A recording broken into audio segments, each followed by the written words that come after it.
Сайн байцгаана уу? Номын ертөнц клубын ахлагч Тэм Мэргэн байна. Манай энэ удаагийн 50 номны подкастэнд Номын ертөнц клубын гишүүн Биндрия байна. За Биндрия хоёулаа өнөөдөр ямар номны талаар ярилцах вэ? Тунамл оршихуй номны 1-р бүлгийн талаар.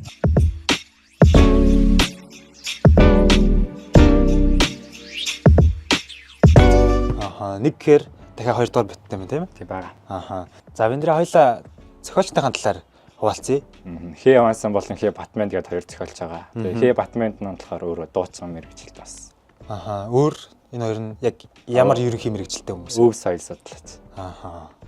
Тунамл оршихуй гэдэг яг нэрийн сонсоход маш тийм сонирхолтой сонсогдож байна л да. Яг надад бол яг ямар ч тийм төсөөлөл бууж орж ирэхгүй байхгүй юу? Чамд яг уншсан үний үүднээс яг яагаад ингэж нэрлсэн бол гэсэн тийм бодол төрсөн үү? Ном маань өөрөө тунамл оршихуйсан маш тээ. Тэгээд тундас идэргээд юм тунцаад идэх штэ. Ялгараад. Тийм. Тэгээ оршууг ингүүд нэг тийм амьд зүйлтэй. Ингээд бусдаас нэг тийм ялгараад байгаа юмны талаар яриад байгаа юм л та. Бусдаас онцгой байх. Тийм. Энэ номон дээр болохоор яг манай Монголын ёс заншлын талаар ярьж байгаа. Яг нөө бусад яг ямар ёс заншлаараа өөр гэдэг талаар нь их гарах юм байна тий. Биндрия тэгвэл энэ ном нь яг ихэнхдээ юуны талаар гарах уу? Яг ямархуу хэв маягаар бичигдсэн тийм ном бэ? Энэ номноор ер нь бол байгаль орчин болон Монголын ёс заншны талаар гарч байгаа. Тэгээд 15 бүлэг сэдвтэй байна. 15 сэдв, бүлэг сэдв болгоно нь тусдаа өөр агуулгуудыг онцлоод харуулж байгаа тийм үү? Энэ номноос хамгийн таалагдсан хоёр шиг сэдвээ аваад гоё үзэгчтэйгээ сайхан мэдээлэл нь олцооч. Хамгийн ихэнд бол ер нь харилцааны соёлыг л авч байгаа л та. Харилцааны соёл маань өөрөө хүнтэй мэдлэгээс эхэлвэл тийм ээ.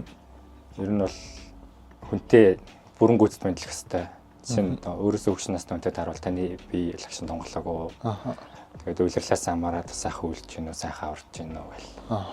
Ерөнхийдөө бол маш олон төрлийн бас харилцах одоо мэдлэх тийм аргууд байгаа тийм ээ. Одоо үеийнхэн дээр тулгарч байгаа тийм асуудал байгаа юу чиний бодлоор? Манай одоо үеийнхэн бол ер нь тэгээ юу байна гэж асуугаал юу юм байхгүй юмгүй гээл те. Тийм юмгүй хоос юм шиг санагдаад байгаа байхгүй. Ер нь бол манай монголчууд амны бэлгээс арчтын бэлэг гэж ярьдаг. Тийм учраас хэдүүлээ яг зөв цэвэр монгол хэлээрээ одоо нөгөө юу байна? Юмгүй гэдэг хариултаа байлаад сонин сайхан юу байна гэж бас оронд асуугаад тайван сайхан байна гэхээр хариулж болно.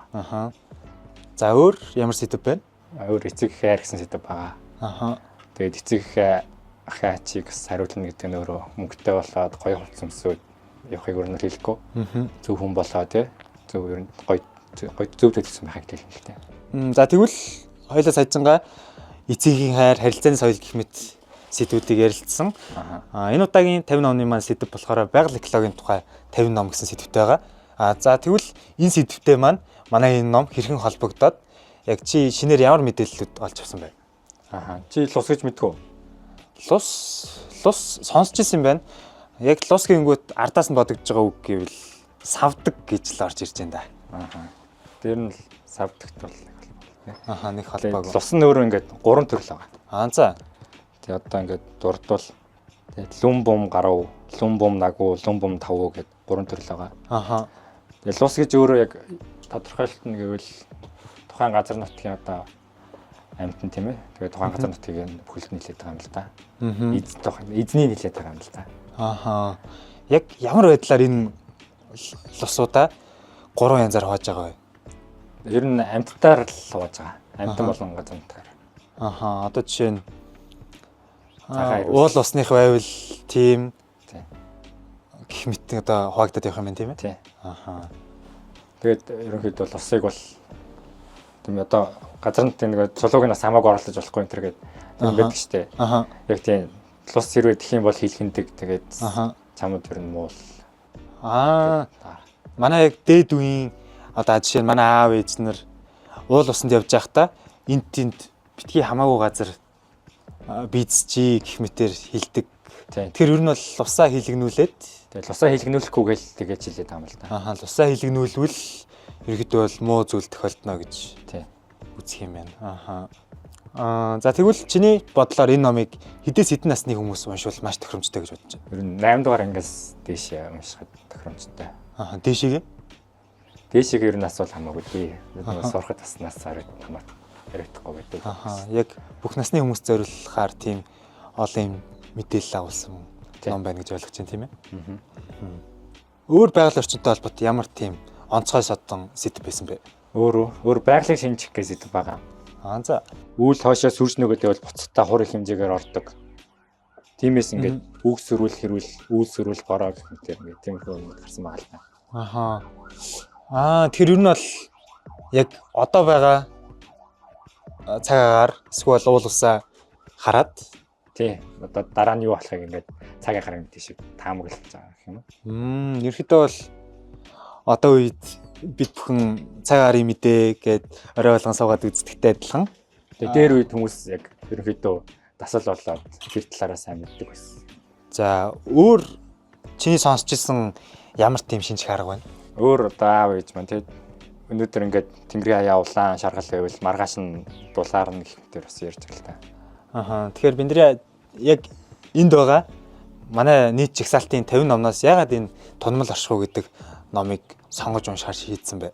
Энэ ном маань өөрөө нөгөө байгалийн талаар тэгээд бас Монголын ёс заншлын талаар байгаа. Тэгээд өөрөө бас Монголын ёс заншлын талаар сайн мэдэхгүй болохоор саад мэдмээр санагдаад тэгээд сонголтоо. Тэгэхээр яг 2 дугаар ботыг унших хүсэл байгаа юу чам? Бага. Яг 2 дугаар ботон дээр яг чиний бодлоор юуны талаар гарна гэж бодож байна? Энэ номон дээр байгаль орчин ёс заншлын талаар гарч байгаа сте. Гэтэ яг одоо илүү орчин үеийн талаар нь гарах байх гэж бодож байна. Орчин үед бол бид нар нүүдэлчин ёс заншлаас одоо яг суурьшмал байдалд орсон байгаа болохоор бас нэлээд өөрчлөгдөх бах тийм баг. Тэгэхээр яг хөв хүн биндрээ чи яг энэ номноос юг ойлгож шинээр мэдэж авсан бэ? Яг ямар дадлыг өөртөө суулгаж чадсан бэ? Би одоо бол гадаа байгаа ямар байгаа байдлыг хараа тий. Маргааш юу яаж уцлах шийдээд байгаа. Цагаагаар юм дээ харах шаардлагагүй болсон. Тэгвэл яг өнөөдрийн подкастны тийм дүгнэлт хэсгийг чи гоё хэлээч. Тэгээ манай монголчууд ч өөрөө нүүдэлж байгаа юм байгальтайгаа аюу хоёр байгаа. Тэгээд тийм болохоор ингээд байгальтайгаа илүү сайн ойлголцоод хайрлаад авах хэрэгтэй л дээ. Бас нэг үг ми санаанд орж ирж байна. Монгол хүн яг уул уснасаа энерги авдаг гэд. Чи тэр яг үгийг яг юу гэж бодож байна? Ер нь үнэлтэй өндөрт уул молон дээр гараад тий өглөө нармаар хардаг шүү дээ. Нэрээ шиний нэгний өглөө. Тийм өглөөний нарыг харна гэд могон дээр гараад хардаг шүү. Манай 2025-аас 2026 оны хичээлийн жилд явагдаж байгаа байгаль экологийн тухай 50 номны уралдаан маань 5 сарын 15-наас 5 сарын 17-ны хооронд төв талбай дээр яг үзүүлэнгээд тавигдаад явагдах төлөвтэй байгаа. Тийм учраас та бүхэн өөрсдийнхөө бүтээлэгч гэсэн хүрэлцэн ирүүлж оролцох боломжтой гэдгийг дуулгахад маш их таатай байна. Мөн өөр нэг гоё мэдээ хэлэхэд 2026 оноос 2027 оны хичээлийн жилд бид сэтгэл тэжээх 50 ном гэсэн сэдвийг сонгож авч дараагийн уралдаанаа төлөвлөсөн байгаа. Та бүхэн дараагийн уралдаанд маань идэвхтэй оролцоорой гэж уриалж байна.